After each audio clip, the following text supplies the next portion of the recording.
ప్రహ్లాదుడు గొప్ప విష్ణు భక్తుడు. అసుర రాక్షసుడు అయిన హిరణ్యకశిపుని కుమారుడు.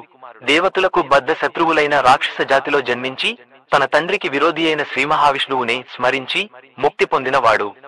భక్తితో పూజిస్తే ఈ కలియుగంలో కూడా మనల్ని కాపాడటానికి ఆ దేవుడే దిగివస్తాడు అని నిరూపించే ప్రహ్లాదుని చరిత్ర గురించి ఈ వీడియోలో తెలుసుకుందాం.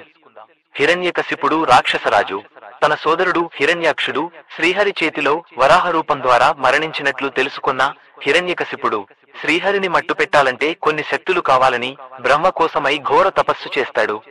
ఆ తపస్సుకు మెచ్చిన బ్రహ్మ అతడిని ఏం వరం కావాలో కూరుకోమనగా తనకు ఇంటగాని బయటగాని భూమి మీద గాని ఆకాశంలో గాని రాత్రి గాని పగలు గాని దేవదానవ మనుషుల చేత గాని మరణము లేని వరము కావాలని కోరుతాడు.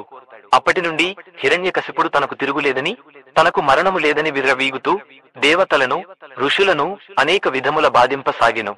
హిరణ్యకశిపుని బాధలను భరింపలేక దేవతలందరూ శ్రీహరికి మొరపెట్టుకోగా విషయమును గ్రహించిన శ్రీహరి వారికి అభయమిస్తాడు. హిరణ్యకశిపుని భార్య లీలావతి. రాక్షసులకు దేవతలకు ఎల్లప్పుడూ యుద్ధాలు జరుగుతుండేవి. రాక్షసుల శత్రువైన ఇంద్రుడు లీలావతి గర్భములోనున్న బాలుని చంపడానికి లీలావతిని ఎత్తుకుని వెళతాడు. ఇది చూచిన నారదుడు ఇంద్రుణ్ణి వారించి ఆమె గర్భంలో పుట్టబోయే బాలుడు దేవతలకు మిత్రుడవుతాడని నచ్చజెప్పి ఆమెను తన ఆశ్రమంలో సేదదీర్చుతాడు. నారదుడు ఆమెకు విష్ణుభక్తి మాటలు నేర్పి ఆమె గర్భములో ఉన్న ప్రహ్లాదునికి విష్ణుగీతములు బోధించి అతడిని విష్ణుభక్తునిగా తీర్చిదిద్దేను. కొంతకాలానికి లీలావతి ప్రసవిస్తుంది. ఆ శిశువుకు ప్రహ్లాదుడిని నామకరణము చేస్తారు. తపస్సు ముగించి వచ్చిన హిరణ్యకశిపుడు తన భార్యను నారదముని ఆశ్రమం నుండి తీసుకుని వెళ్తాడు.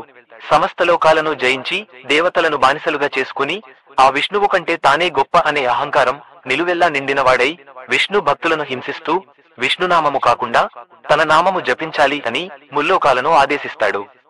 ప్రహ్లాదుడెల్లప్పుడూ విష్ణునామమునే జపించుచుండెను. ప్రహ్లాదుడు గురువులు చెప్పినవి వినుచుగూడా తన హరినామ స్మరణము మానలేదు.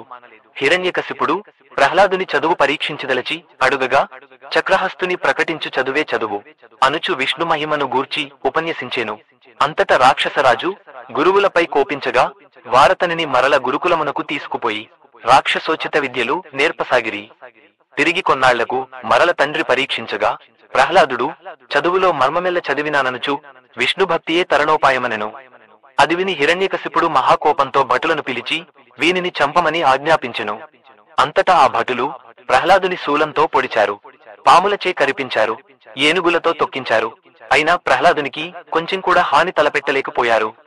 చివరికి కొండ మీద నుండి పడదోశారు, విషాహారం పెట్టారు, అగ్నిలో తోసివేశారు, సముద్రంలో ముంచివేశారు, అన్నము నీరు పెట్టకుండా ఉంచారు.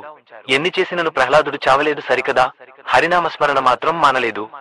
కొంచెం కూడా భయపడలేదు. ఎన్ని చేసినను చావని కొడుకును చూచి రాక్షసరాజు ఆశ్చర్యపడి చిన్న పిల్లవాడైనందున ఇట్లు చేయుచున్నాడని తలచి పెద్దయినచో మారగలడని తలచి రాక్షస గురువులను పిలిపించి వీనికి మరలా విద్య బోధించమని ఆజ్ఞాపించెను. రాక్షస గురువులు మరల విద్యలు బోధించదమని తీసుకొనిపోగా ప్రహ్లాదుడు గురువులు లేని సమయం చూసి రాక్షస బాలులను ప్రోగు చేసి వారి చేత కూడా హరినామస్మరణ చేయసాగాడు. గురువులు ఆందోళన పడుచు వచ్చి హిరణ్యకశిపునితో నీ కొడుకును మేము చదివించలేము, ప్రహ్లాదుడు మిగిలిన రాక్షస బాలకులను కూడా చెడగొట్టుచున్నాడు అని చెప్పారు.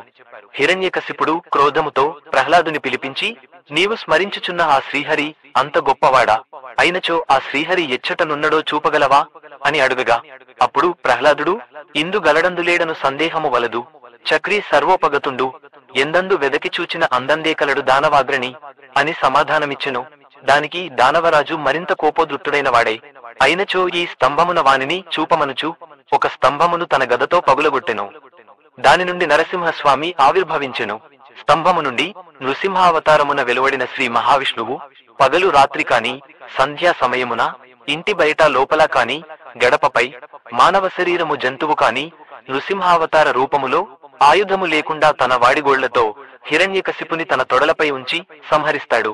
ఆ విధంగా ప్రహ్లాదుడు భక్త ప్రహ్లాదుడుగా ప్రసిద్ధుడు. భక్తి అతని ఇంటి పేరైంది.